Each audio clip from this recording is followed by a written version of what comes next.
Job chapter 5. Call if you will, but who will answer you? To which of the holy ones will you turn? Resentment kills a fool, and envy slays the simple. I myself have seen a fool taking root, but suddenly his house was cursed. His children are far from safety, crushed in court without a defender. The hungry consume his harvest, taking it even from among thorns, and the thirsty pant after his wealth. For hardship does not spring from the soil, nor does trouble sprout from the ground. Yet man is born to trouble, as surely as sparks fly upwards. But if I were you, I would appeal to God. I would lay my cause before him. He performs wonders that cannot be fathomed, miracles that cannot be counted. He provides rain for the earth. He sends water on the countryside. The lowly he sets on high, and those who mourn are lifted to safety. He thwarts the plans of the crafty, so that their hands achieve no success. He catches the wise in their craftiness, and the schemes of the wily are swept away. Darkness comes upon them in the daytime. At noon they grope as in the night. He saves the needy from the sword in their mouth. He saves them from the clutches of the powerful. So the poor have hope, and injustice shuts its mouth. Blessed is the one whom God corrects. So do not despise the discipline of the Almighty. For he wounds, but he also binds up. He injures, but his hands also heal. From 6 calamities he will rescue you. In 7 no harm will touch you. In famine he will deliver you from death, and in battle from the stroke of the sword. You will be protected from the lash of the tongue, and need not fear when destruction comes. You will laugh at destruction and famine, and need not fear the wild animals. For you will have a covenant with the stones of the field, and the wild animals will be at peace with you. You will know that your tent is secure. You will take stock of your property and find nothing missing. You will know that your children will be many, and your descendants like the grass of the earth. You will come to the grave in full vigor, like sheaves gathered in season. We have examined this, and it is true. So hear it and apply it to yourself. Job chapter 6. Then Job replied, If only my anguish could be weighed, and all my misery be placed on the scales. It would surely outweigh the sand of the seas. No wonder my words have been impetuous. The arrows of the Almighty are in me. My spirit drinks in their poison. God's terrors are marshalled against me. Does a wild donkey bray when it has grass, or an ox bellow when it has fodder? Is tasteless food eaten without salt, or is there flavor in the sap of the mallow? I refuse to touch it. Such food makes me ill. Oh, that I might have my request, that God would grant what I hope for, that God would be willing to crush me, to let loose his hand and cut off my life. Then I would still have this consolation, my joy in unrelenting pain, that I had not denied the words of the Holy One. What strength do I have, that I should still hope? What prospects, that I should be patient? Do I have the strength of stone? Is my flesh bronze?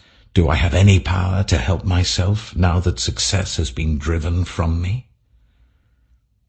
Anyone who withholds kindness from a friend forsakes the fear of the Almighty.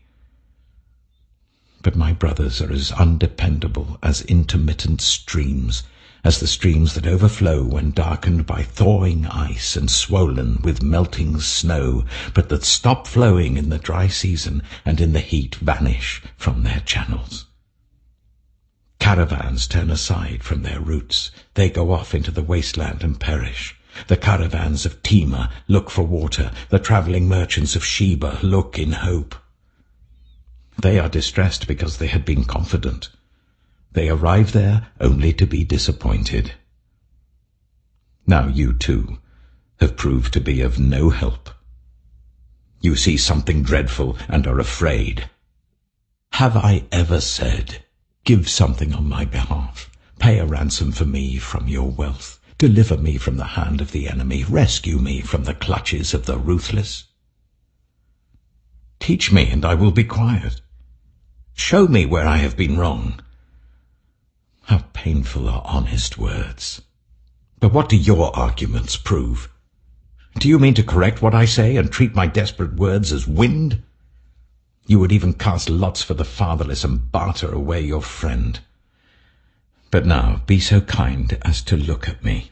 Would I lie to your face? Relent, do not be unjust. Reconsider, for my integrity is at stake. Is there any wickedness on my lips? Can my mouth not discern malice? Job chapter 7. Do not mortals have hard service on earth? Are not their days like those of hired labourers? Like a slave longing for the evening shadows, or a hired labourer waiting to be paid, so I have been allotted months of futility, and nights of misery have been assigned to me. When I lie down, I think, how long before I get up? The night drags on, and I toss and turn until dawn. My body is clothed with worms and scabs. My skin is broken and festering. My days are swifter than a weaver's shuttle, and they come to an end without hope. Remember, O God, that my life is but a breath. My eyes will never see happiness again. The eye that now sees me will see me no longer. You will look for me, but I will be no more.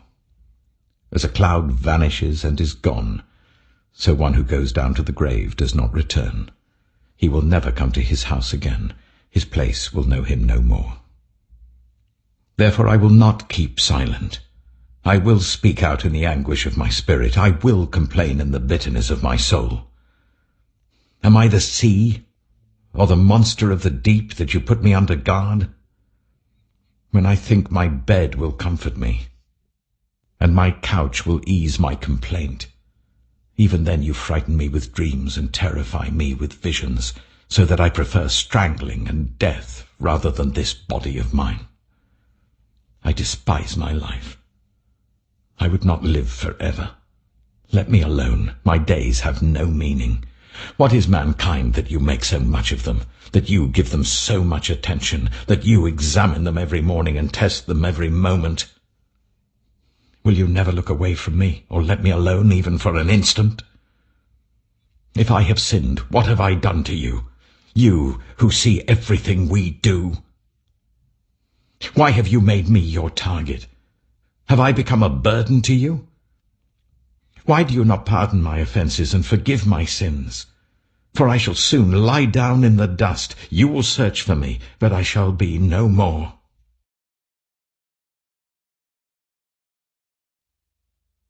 Psalm 123.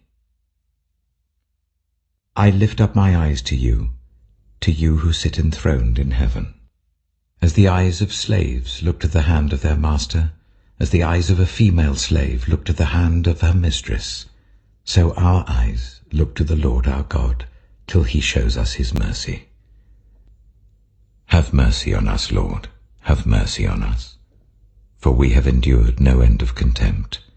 We have endured no end of ridicule from the arrogant, of contempt from the proud.